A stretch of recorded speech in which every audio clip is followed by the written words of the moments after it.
사랑합니다. 환영합니다. 축복합니다.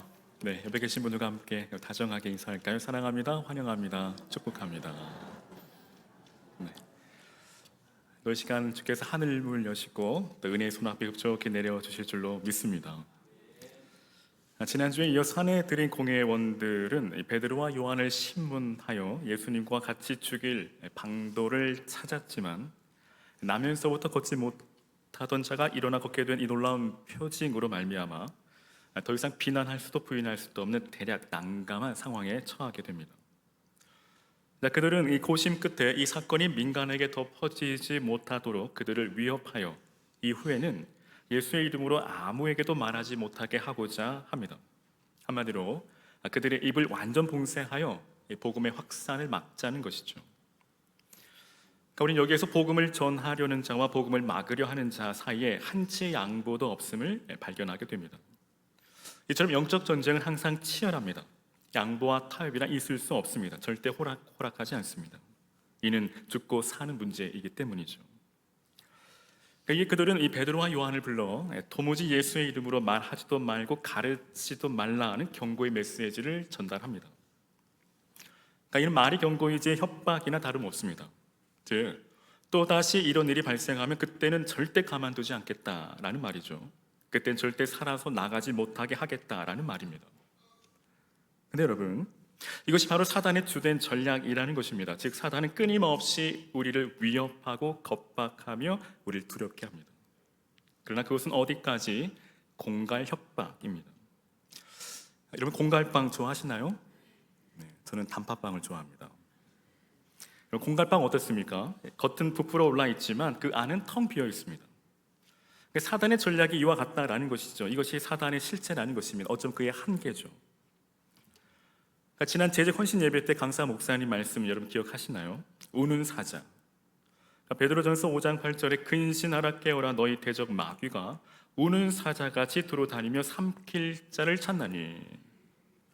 여기 우는 사자는 바로 이빨 빠진 늙은 사자를 의미합니다. 이 늙은 사자는 힘이 없기에 소리만 요란하게 내며 위협하려 한다라는 것입니다. 즉 사단은 결코 우리의 위협의 대상이 아니라는 것이죠. 실제 사단은 예수님의 십자가의 승리 이후로 궁극적인 패배가 이미 확정됐습니다. 이 신자들을 해칠 수 있는 실질적인 권세와 능력이 없다라는 것이죠. 사단은 단지 우리를 두렵게 할 뿐 결코 해하지도 해치지도 못한다는 사실입니다. 믿으십니까? 믿으시기를 바랍니다. 이 존 버년의 이 철로 역정에 보면 이 주인공 크리스찬과 그 동료는 집을 떠나 이 천성을 향해 가는 그 길에 사나운 두 마리 사자를 만나게 됩니다. 바로 사망의 음침한 골짜기입니다. 이 두 순례자는 몹시 두렵고 떨렸지만 이내 사자들이 이 쇠사슬에 단단히 묶여 있음을 발견하게 됩니다.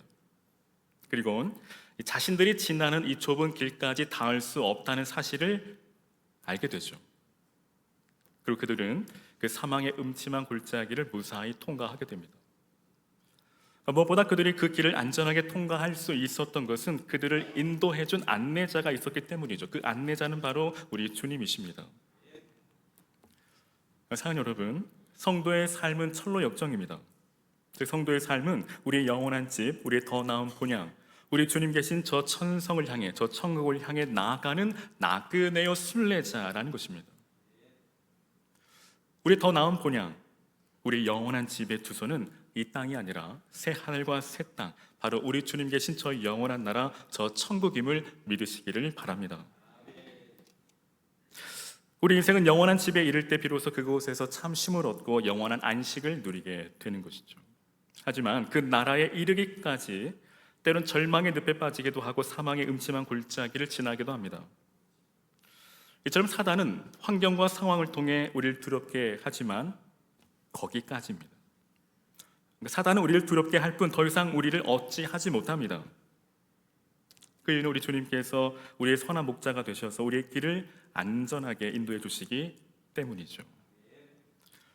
그래서 여러분, 하나님의 사람 다윗은 이렇게 고백합니다. 시편 23편 4절에 내가 사망의 음침한 골짜기로 다닐지라도 해를 두려워하지 않을 것은 주께서 나와 함께 하심이라.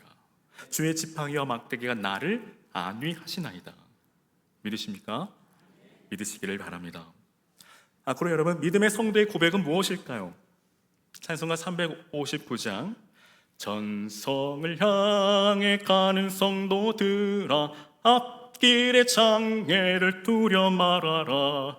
성령이 너를 인도하시리니 왜 지체를 하고 있느냐. 함께요. 앞으로 전성을 향해 나가세. 전성문만 바라보고 나가세. 모든 전사 너희를 영접하러 문 앞에 기다려 서 있네. 아멘. 무엇보다 우리가 두려워하지 말 것은 앞서 말씀드린 것처럼 예수님께서 이미도 십자가로 승리하셨기 때문입니다.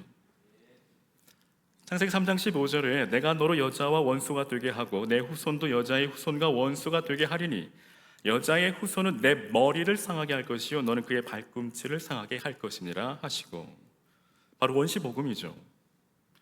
즉 예수님께서 십자가로 다 이루셨고 마침내 승리하셨다라는 것입니다. 그렇죠 여러분, 예수님께서 십자가로 승리하신 것처럼 우리 역시도 최후 승리 얻기까지 빛난 면류관 받기까지 우리 주님의 십자가를 끝까지 그리고 단단히 붙드시기를 주의 이름으로 간절히 축원합니다. 그럼 그들의 위협성, 그들의 협박성 경고는 무엇일까요?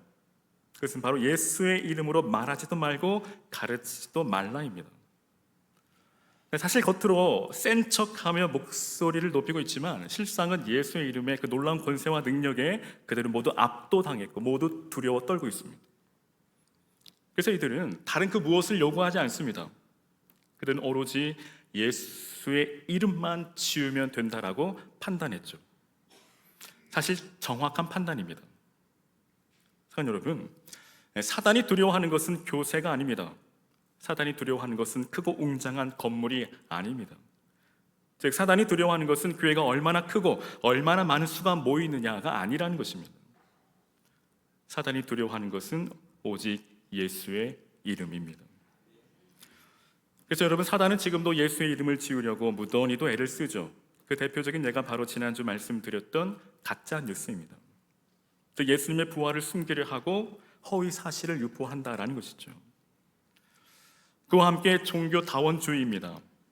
즉 모든 종교에는 다 구원의 길이 있다라는 것입니다. 산의 정상은 하나이지만 그 정상을 오르는 길은 다양하다라는 것이죠. 한마디로 종교 통합입니다. 모든 종교는 하나라는 것이죠. 이는 곧 오직 예수가 아니라는 말입니다. 종교 통합, 서로를 인정해주고 존중해주자라는 말인데 듣기에는 참 좋습니다. 하지만 절대 속지 말아야 합니다. 세상은 우리를 향해 편협하다 말하지만 타협할 수 없습니다. 포용은 하지만 수용할 수 없습니다. 세상은 우리를 향해 독선이라 말하지만 오직 이 길만이 최선입니다. 즉 오직 예수입니다. 사랑하는 여러분, 오직 예수입니다. 믿으시면 아멘. 요한복음 14장 6절에 내가 곧 길이요 진리요 생명이니 나로 말미암지 않고는 아버지께로 올 자가 있다 없다? 없느니라. 다른 길은 없습니다. 오직 한 길, 예수 그리스도만이 유일한 생명의 길임을 믿으시기를 바랍니다. 그럼에도 오늘날 우리가 살아가는 이 시대는 절대 진리, 절대 가치가 사라진 상실의 시대입니다. 뿐만 아니라 이 절대 진리, 절대 가치에 대한 환대가 아니라 환멸의 시대에 살아갑니다. 실제 기독교가 국교인 미국에서조차 이 대통령 취임식에 목사들이 축복 기도를 하는데 여러분 놀라지 마십시오. 더 이상 예수님의 이름으로 기도하지 않습니다.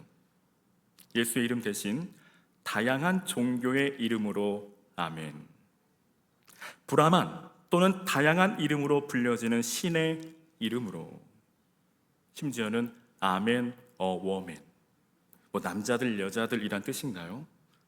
참으로 경악할 일이 아닐 수 없습니다. 정말 마지막 때가 가까이 왔음을 절감하죠. 사랑하는 여러분, 호랑이는 죽어 가족을 남기고 사람은 죽어 이름을 남긴다 하지만 성도는 예수의 이름을 위해 살고 예수의 이름을 위해 죽는 자입니다. 그리고 예수의 이름을 위해 죽기를 각오한 자들의 모임이 바로 교회라는 것입니다. 로마서 14장 7절과 8절에 우리 중에 누구든지 자기를 위하여 사는 자가 없고 자기를 위하여 죽는 자도 없도다. 우리가 살아도 주를 위해 살고 죽어도 주를 위하여 죽나니 그러므로 사나 죽으나 우리가 주의 것이로다. 성도의 삶의 이유, 성도의 삶의 목적, 그 성도의 삶에 맡은 본분은 바로 오직 예수의 이름을 높이는 것입니다. 예수의 이름을 자랑하는 것입니다. 예수의 이름을 증거하는 것입니다. 이 사도 바울은 골로새서 3장 17절에 또 무엇을 하든지 말에나 일에나 다 주 예수의 이름으로 하고 그를 힘입어 하나님 아버지께 감사하라고 말합니다. 곧 예수, 그 이름에 합당한 영광이죠. 오늘 저와 여러분 예수 그 이름에 합당한 영광을 돌리는 믿음의 삶 되시기를 주의 이름으로 간절히 축원합니다. 근데 여러분 문제는 무엇입니까? 문제는 그 본분을 망각한 것이죠. 즉 성도에 맡은 본분, 그 마땅한 본분은 예수의 이름을 높이고 예수의 이름을 증거하는 것임에도 불구하고 그 이름에 전혀 관심이 없습니다. 심지어 부끄러워하기까지 합니다. 즉 예수의 이름으로 기도하는 것을 부끄러워합니다. 예수의 이름을 증거하는 것을 부끄러워합니다. 그저 내 이름이 유명해지기를 바랄 뿐이죠. 그러니까 유명까지는 아니더라도 누군가 내 이름을 알아줬으면, 누군가 내 이름을 불러줬으면 하는 바람입니다. 앞에서 언급한 것처럼 오로지 자기의 가족을 남기고 자기의 이름을 남기는데 모든 관심이 집중되어 있고 모든 에너지를 다 쏟습니다. 그래서일까요? 심지어 가끔 등산을 하다 보면 이 바위에 새겨진 그 이름들을 복원합니다. 여러분들 보셨죠? 등산 안 하시나요? 유명 식당에 가도, 유명 장소에 가도 자기 이름 새기고 오는 사람들이 있습니다. 몇 년, 몇 월, 며칠 누구누구 왔다감. 그 밖에 심지어 이 도로 포장을 하는 곳에 그곳을 지날 때면 종종 이 시멘트가 마르기도 전에 거기에 꼭 자기 이름을 새겨놓는 사람들이 있어요. 근데 여러분 교회도 마찬가지죠.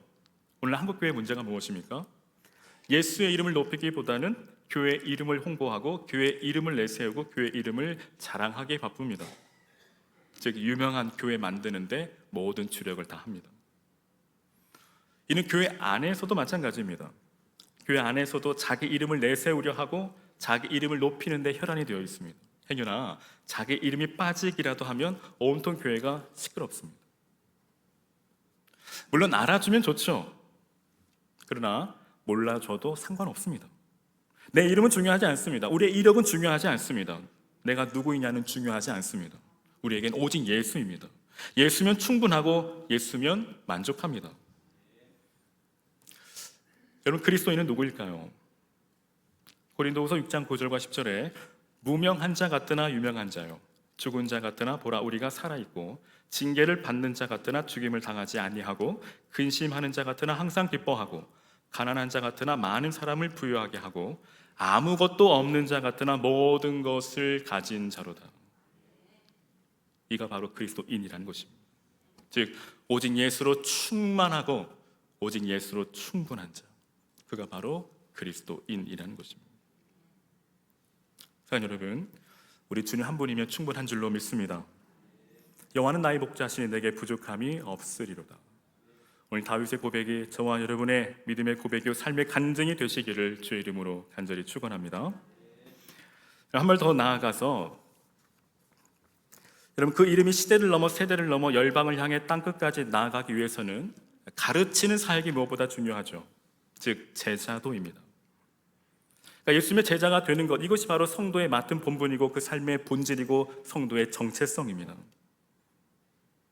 또한 이는 예수님의 지상 최대 명령이기도 하죠. 마태복음 28장 18절로 20절에 예수께서 나와 말씀하여 이르시되 하늘과 땅의 모든 권세를 내게 주셨으니 그러므로 너희는 가서 모든 민족을 제자로 삼아 아버지와 아들과 성령의 이름으로 세례를 베풀고 내가 너에게 분부한 모든 것을 가르쳐 지키게 하라. 예수님께서 부활 승천하시면서 제자들 향해 마지막 부탁하신 당부하신 말씀 무엇입니까? 바로 제자가 되라, 제자를 삼으라 입니다. 그럼에도 심각한 문제는 무엇일까요? 예수님의 제자가 되는 일에 너무도 무관심합니다. 그냥 부담 없이 신앙생활 하고 싶은데, 좀 라이트하게 신앙생활 하고 싶은데 제자의 삶은 너무나 부담스럽습니다. 너무 무거운 짐 같습니다. 여러분, 사실 이것이 우리의 솔직한 심정 아닐까요? 죄송합니다. 솔직히 목사인 저 역시 그렇습니다. 그래서일까요? 예수님과 적당히 거리 두기를 합니다. 선을 긋습니다. 그리고 절대 그 선을 넘지 않습니다. 행여나 누구라도 그 선을 침범하는 것을 절대 허용하지 않습니다. 허락하지 않습니다. 여러분, 오늘날 모두가 하나같이 한국교회 위기라고 말들 하죠. 왜일까요? 왜 위기일까요? 그것은 바로 이제는 누가 위협하지 않아도, 경고하지 않아도, 협박하지 않아도 스스로 알아서 예수의 이름을 말하지도 않고 가르치려 하지도 않고 제자의 삶을 살아가려고 하지도 않습니다. 증인의 삶은 말할 것도 없거니와 제자의 삶은 애써 회피합니다. 이것이 한국교회의 심각한 문제입니다. 그러니까 대부분의 성도들이 예수님의 제자가 아니라 예수님의 팬, 여러분 팬 뭔지 아시죠? 볼펜 이런 펜 말고 따라다니는, 열광하는 사람들, 그러니까 예수님을 팬 정도로 생각하고 예수님을 따르려 한다라는 것입니다. 즉 십자가 없는 삶입니다. 고난 없는 삶이죠. 그랬을까요, 여러분? 교회 안에서 더 이상 희생, 헌신, 헌금을 강요하지 않습니다. 여러분 기억하시길 바랍니다. 십자가 없이는 영광이 없습니다. 십자가 없인 부활도 없습니다. 십자가 없인 구원도 없습니다. 이와 관련해 한 예화를 소개해드리면, 어떤 한 사람이 큰 십자가를 지고 예수님을 따르는데 너무 힘들고 버겁고 지쳐 예수님께 이렇게 기도합니다. 예수님, 십자가가 너무 커요. 이 십자가 좀 잘라주세요. 주님께서 오시더니 그 십자가를 절반으로 뚝 잘라주셨습니다. 이제 그는 가벼운 마음으로 콧노래를 부르며 한 손으로 십자가를 덜렁덜렁 들고 주님을 따르기 시작합니다. 천국에 가까워 깊은 강물을 만났는데, 온전히 십자가를 힘들게 지고 온 사람들은 그 자기 십자가를 강물에 척 걸쳐 놓으니 그 십자가가 다리가 되어 안전하게 건넙니다. 이 사람도 자신의 십자가를 강물에 걸쳐 놓으니 그 길이가 너무도 짧아 그만 강물에 떠내려가고 말았다는 사실입니다. 이후에 그의 삶은 어떻게 되었을까요? 사랑하는 여러분, 혹시 오늘 우리도 주어진 십자가가 너무 무겁다고 불평하고 회피하시는 분 계신가요? 만약 그렇다면 그 인생의 결국은 글쎄요입니다. 이와 더불어 이 미국의 카일 아이들먼 목사님이 쓴 이 팬인가 제자인가 라는 책이 있는데, 그 책 내용 중에 팬은 희생 없이 즐기기만 원한다. 그렇다고 예수님과의 관계를 원하지 않는 건 아니다. 단지 모험까지 할 생각은 없을 뿐이다. 팬은 예수님께 맹세한다. 상황이 좋고 당신이 계약 조건을 잘 지키는 한 당신을 쫓겠습니다. 제게 너무 많은 것을 요구하지 마세요. 그럼 당신을 따르겠습니다. 팬은 혹시 자기에게 피해가 올까 두려워서 예수님을 전심으로 따르지 못합니다. 예수님과의 관계를 위해 자신의 돈과 시간과 에너지를 쏟을 생각이 전혀 없습니다. 이것이 바로 팬이라는 것입니다. 그러니까 팬이란 말은 사전적으로 운동 경기나 선수, 또 연극, 영화, 가요나 인기 연예인 등을 열성적으로 좋아하는 사람을 팬이라고 말하죠. 그런데 여러분, 그러한 현상이 오늘 우리 가운데 있다는 것이죠. 그리고 그 현상이, 그 팬들이 모인 무리를 팬덤이라고 합니다. 즉 오늘 한국교회가 이처럼 점점 팬들이 많아지고 팬덤을 이루어 간다는 것이죠. 한마디로 교회가 그 본질을 완전히 상실하고 말았다는 것입니다. 그렇다면 오늘 저와 여러분, 팬이신가요? 예수님의 제자이신가요? 분명한 것은 예수님 당시 예수님을 따랐던 그 수많은 팬들은 결국 예수님을 떠났고 예수님을 십자가에 처참히 못 박고 말았다는 사실입니다. 그리고 이 시대 우리에게 필요한 것은 무엇일까요? 바로 베드로와 요한과 같은 그 신앙과 그 믿음의 자세입니다. 그럼 우리에게 필요한 그 믿음과 신앙의 자세는 무엇일까요? 오늘 19절, 베드로와 요한이 대답하여 이르되 하나님 앞에서 너희 말을 듣는 것이 하나님의 말씀 듣는 것보다 옳은가 판단하라. 즉 하나님 앞에서입니다. 사랑 여러분, 눈에 보이지 않는 하나님을 눈앞에 계신 것처럼 믿고 행하는 것, 이것이 바로 참 믿음이요 참 신앙의 본질이라는 것입니다. 그래서 성도는 누구일까요? 그런즉 성도는 하나님 앞에서 사는 자입니다. 성도는 늘 내가 지금 하나님 앞에 서 있다는 이 코람데오, 즉 신전 의식을 가지고 살아가는 자입니다. 어디든지 어느 때든지 항상 하나님 존전 앞에서 살아가는 자, 그가 바로 성도라는 것입니다. 그렇다면 하나님 앞에서 산다는 것은 구체적으로 무엇을 말할까요? 앞선 19절에 하나님 앞에서 너희 말을 듣는 것이 하나님의 말씀을 듣는 것보다 옳은가 판단하라. 즉 하나님을 두려워함이죠. 하나님을 경외함입니다. 여러분, 왜 신앙이 변질될까요? 그것은 너무나도 분명하죠. 하나님을 두려워하지 않기 때문입니다. 하나님보다 사람을, 하나님보다 세상을 더 두려워하기 때문입니다. 하지만 이는 곧 하나님을 업신여기는 행위이죠. 한마디로 최악입니다. 당연 하나님보다 세상을 더 두려워하다 보니 점점 세상과 타협할 수밖에 없겠죠. 계산할 수밖에 없습니다. 눈치 볼 수밖에 없죠. 점점 카멜레온 신자가 되어갑니다. 카멜레온, 즉 상황에 따라 환경에 따라 그 신앙의 색깔이 수시로 변한다는 것이죠. 교회 안에서는 교인인 척, 교회 밖에서는 교인 아닌 척 살아갑니다. 교회 안에서는 누가 봐도 참으로 신실한 믿음의 사람, 신앙인이지만 교회 밖에서는 누가 봐도 세상 사람입니다. 똑같습니다. 더하면 더했지 덜하지 않습니다. 전혀 구별됨이 없습니다. 행여 교회 다닌다고 하면 모두가 깜짝 놀랍니다. 저와 여러분 어떠신가요? 오늘 우리 역시 카멜레온 신자는 아닌가요? 사랑 여러분, 성도에게 있어 회색 지대는 없습니다. 소위 양다리죠. 여러분, 교회 다닌다 해서 다 교인이 아닙니다. 직분자라 해서, 중직자라 해서 다 교인이 아닙니다. 더 나아가 십자가가 세워졌다고 다 교회가 아닙니다. 그럼 누가 진정한 교인일까요? 누가 진정한 그리스도인일까요? 그것은 바로 그건 바로 하나님 앞에서 사는 자입니다. 그러니까 하나님 앞에서 사는 자는 늘 하나님을 의식하고 하나님을 인식하고 하나님을 인지하며 살아갑니다. 그로 하나님을 마땅히 두려워하죠. 세상의 소리와 하나님의 말씀 사이에서 어디에 무릎을 꿇고 항복할 것인가? 즉 성공을 택할 것인가? 신앙을 택할 것인가? 세상을 따를 것인가? 주님을 따를 것인가? 세상의 즐거움을 택할 것인가? 주님 하나님 나라의 기쁨을 택할 것인가입니다. 신앙을 택하자니 세상에서 실패자가 될까 두렵습니다. 주님을 따르자니 세상에서 왕따가 될까 두렵습니다. 하늘의 기쁨을 택하자니 세상 즐거움을 빼앗길까 두렵습니다. 이것이 바로 오늘 우리의 믿음의 삶에 찾아오는 끊임없는 유혹과 시험이죠. 근데 여러분, 그동안 세상 즐거움 다 누려보시지 않았습니까? 아직도 아쉬움이 남아 계신가요? 아직 더 즐길 세상의 즐거움이 남아 계신가요? 여러분, 세상 즐거움 끝에 찾아오는 것, 돌아오는 것은 과연 무엇이던가요? 결국 그것은 망가진, 고장난, 피곤한 우리의 인생 아닐까요? 몸은 병들고 시간은 허송세월 다 지나가고 이제 남은 건 낡아 빠진 겉사람 뿐입니다. 이제 더 이상 무슨 미련이 남아 있습니까? 우리 여러분 이제 결단하시기를 바랍니다. 하나님과의 단절보다 세상과의 단절을 더 두려워하는 이 두려움은 우리가 이 신앙생활을 하면서 반드시 해결해야 할 문제 중에 하나죠. 여러분, 세상은 우리가 신자로 살아가도록 가만 내버려 두지 않습니다.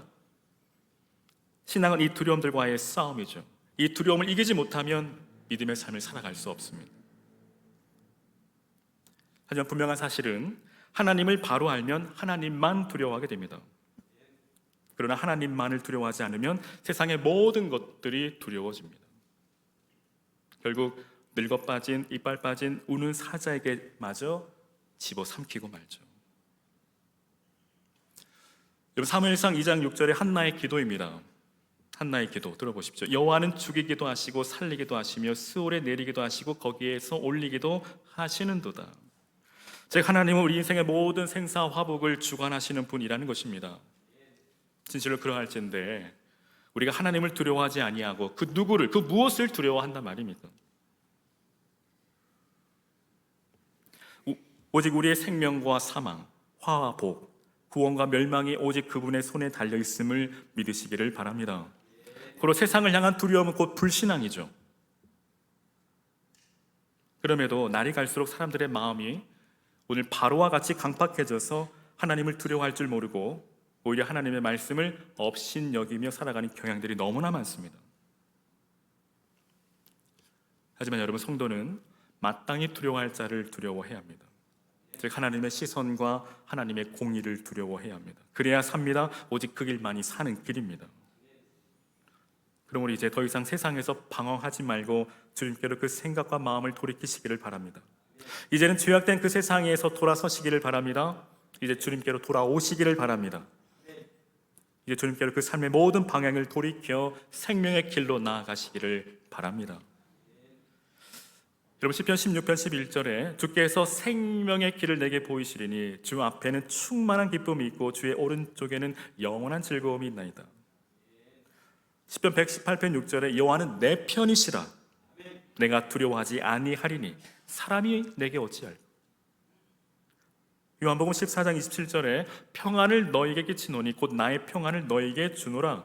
내가 너에게 주는 것은 세상이 주는 것과 같지 아니하니라. 너희는 마음에 근심하지도 말고 두려워하지도 말라. 베드로 고린도후서 3장 17절에 주는 여기시니 주의 영이 계신 곳에는 자유가 있느니라.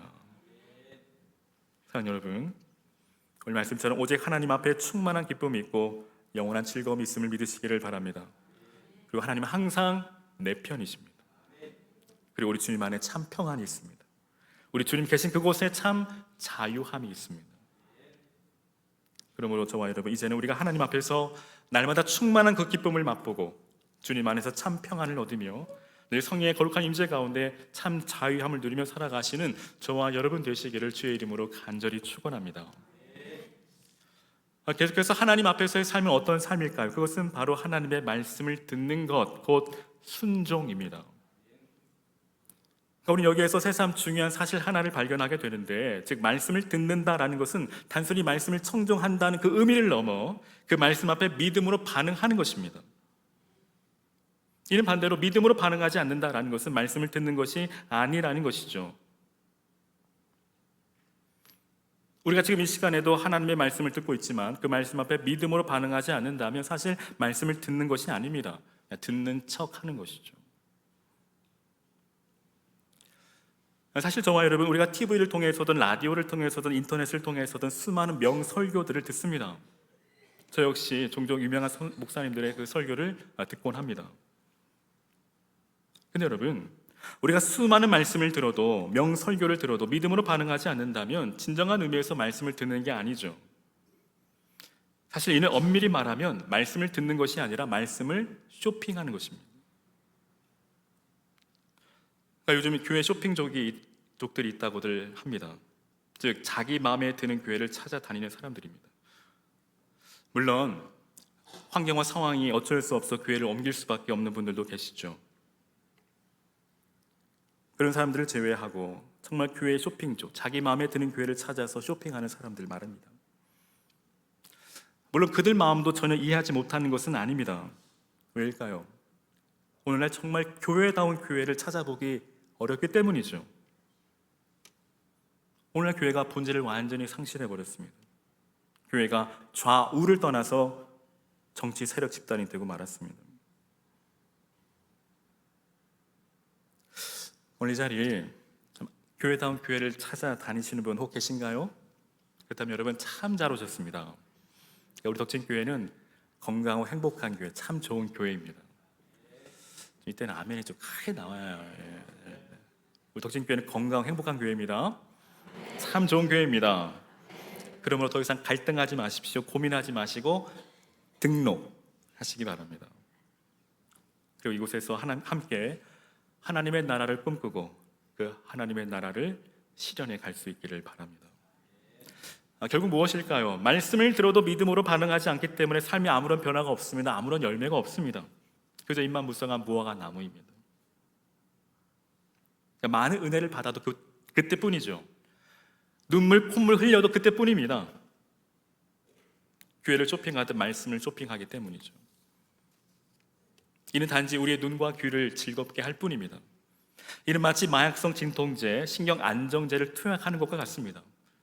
그 순간만큼은 고통에서 해방되고 우리들의 마음이 진정되는 것 같지만 그때뿐이라는 것이죠. 여러분, 우리가 언제까지 약물에 취해서 신앙생활을 해야 한단 말입니까? 여러분, 은혜가 은혜 되기 위해서는 반드시 순종에 따라야 합니다. 그러니까 순종 없는 믿음은 죽은 것처럼 순종 없는 은혜 역시도 그저 물거품과 같습니다. 즉 순식간에 사라지고 말죠. 앞서 말씀드린 것처럼 단지 들을 때뿐입니다. 사무엘상 15장 22절에 사무엘이 이르되 여호와께서 번제와 다른 제사를 그의 목소리를 청종하는 것을 좋아하심같이 좋아하시겠나이까. 순종이 제사보다 낫고 듣는 것이 순양의 기름보다 나으니. 즉 하나님께서 오늘 우리에게 요구하시는 것은 다름 아닌 순종이라는 것입니다. 하나님께서 가장 귀하고 소중하게 여기시는 가치, 그것은 바로 순종이라는 말입니다. 하지만 이스라엘의 초대 왕이었던 사울은 하나님의 말씀보다 자기의 생각을 더 따랐죠. 그러다 실패한 대표적인 인물입니다. 즉 그 불순종이 그의 패망의 원인입니다. 이런 불순종은 곧 하나님의 말씀을 업신여기는 행위죠. 곧 교만입니다. 그리고 그 교만은 패망의 선봉이죠. 그는 제사장만이 행할 수 있는 제사를 자기 멋대로 자기가 지냈고, 또 아멜렉과의 전쟁에서 크게 승리하였지만 그는 그들을 다 진멸하라는 하나님의 그 말씀을 따르지 않았습니다. 그는 자기의 뜻대로 자기의 생각대로 행했습니다. 심지어 그는 블레셋과의 전투를 앞두고 하나님이 아닌 신접한 무당을 찾아갑니다. 결국 그는 비참한 죽음을 맞이하게 되죠. 최후 승리가 아니라 최후 심판입니다. 근데 여러분, 사실 이 사울의 삶을 보면 오늘 우리가 이렇게 살아있다라는 것이 어쩜 하나님의 은혜이죠. 왜일까요? 여러분, 실제 우리들의 삶을 돌아보십시오. 과연 사울과 다를 게 있을까요? 솔직히 우리도 날마다 불순종과 불신앙의 삶을 살아가고 있지 않습니까? 사실 입이 10개라도 할 말이 없습니다. 그럼에도 만일 우리가 사울처럼 계속해서 불신앙과 불순종의 삶을 살아간다면 우리 역시도 최후 심판을 피할 수 없다는 사실을 여러분 잊지 마시기를 바랍니다. 그리고 저와 여러분, 제발 이제 더 이상 하나님과 힘겨루기 하지 마십시오. 하나님과 씨름하지 마십시오. 지금 기회가 있을 때 하나님께 항복하시기 바랍니다. 하나님과 씨름해봤자 결국 나만 손해죠. 야곱을 보십시오. 그가 하나님과 씨름하다 결국 환도뼈가 부러지고 말았습니다. 그리고 저와 여러분, 우리가 하나님께 전적으로 항복하고 이제는 세상의 포로된 자가 아니라 오직 하나님의 그 사랑에 포로된 자로, 하나님의 그 사랑의 줄에 매여 오직 성령에 매여 성령 하나님이 이끄시고 인도하심 따라 날마다 순종하며 살아가실 수 있기를 주님의 이름으로 간절히 축원합니다. 사랑하는 여러분, 항복하면 행복합니다. 뿐만 아니라 매일의 순종의 삶을 살아갈 때 그곳에 놀라운 기적이 일어납니다. 놀라운 하나님의 역사가 나타나는 줄로 믿습니다. 곧 순종이 미래이고 순종이 비전입니다. 순종이 우리에게 복이 될 줄로 믿습니다. 그리고 더 이상 계산하지 마십시오. 오직 하나님 그 말씀 앞에 아멘하며 순종함으로 저와 여러분의 그 삶의 현장에 놀라운 하나님의 기적의 역사가 일어나기를, 기적이 상식이 되는 믿음의 삶이 되시기를 주의 이름으로 간절히 축원합니다. 그토록 하나님 앞에서 산다는 것은 무엇을 말할까요? 20절에 우리는 보고 들은 것을 말하지 아니할 수 없다 하니, 즉 하나님 앞에서 산다는 것은 곧 증인의 삶을 말합니다. 그러니까 증인의 삶은 우리가 앞서 사도행전 1장에서 함께 살펴보았기에 더 자세하게 말씀드리지 않겠지만, 그러나 분명한 것은 무엇일까요? 그리스도인의 삶의 기승전결, 그 결은 바로 증인의 삶이요, 그리스도인의 삶의 우선순위 역시 바로 주 예수를 전파하는 것이라는 것입니다. 그래서 저는 혹자는 이렇게 말합니다. 우리의 본업은 복음을 전하는 것이고 우리의 생업은 부업이다. 사실 부업인 생업도 복음을 위한 본업이 되어야 하겠죠. 그럼에도 오늘 우리는 오직 부업에만 너무도 충실한 나머지 우리의 본업을, 즉 복음을 전하는 것을 너무 소홀하게 여기고 있지 않습니까?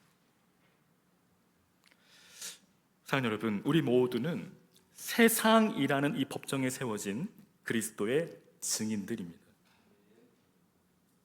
세상이라는 이 법정에 세워진 저와 여러분, 세상은 끊임없이 우리를 신문하겠죠, 협박하겠죠, 고문하겠죠, 두렵게 하겠죠. 하지만 그럼에도 법정에 선 증인은 자신이 보고 들은 것을 숨김없이 말해야 합니다. 증인은 위증을 하거나 묵비권을 행사해서는 안 됩니다. 이것은 증인의 참 자세가 아니죠.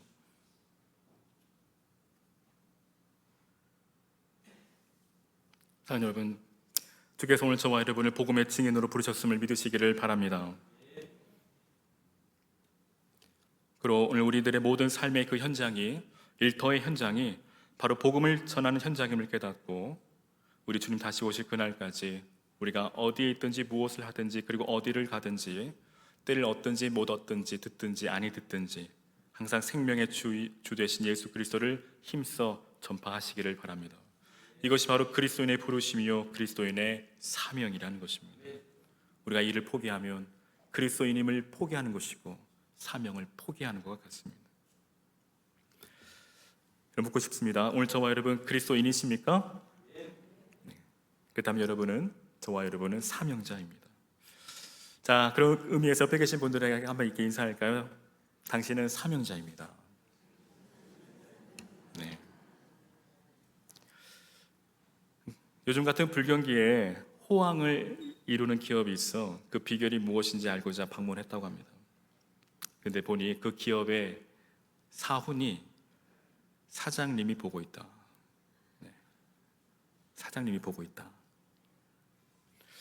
여러분, 세상에서도 사람의 눈을 의식하며 살아가는데 그 가운데 호황을 이루는데 여러분, 하물며 우리겠습니까? 오늘 저와 여러분, 우리가 늘 하나님 앞에서 하나님이 주시하고 있다, 하나님의 시선이 나를 향하고 있다, 내가 하나님 앞에 서 있다 라는 이 사실을 항상 기억하고 그 가운데 우리가 정말 놀라운 축복된 그 성도의 삶을 살아가실 수 있기를 주의 이름으로 축원합니다. 그런데 우리 삶이 부흥하고 또 우리 교회가 부흥하는 놀라운 부흥의 역사가 또 일어나기를 주의 이름으로 간절히 축원합니다.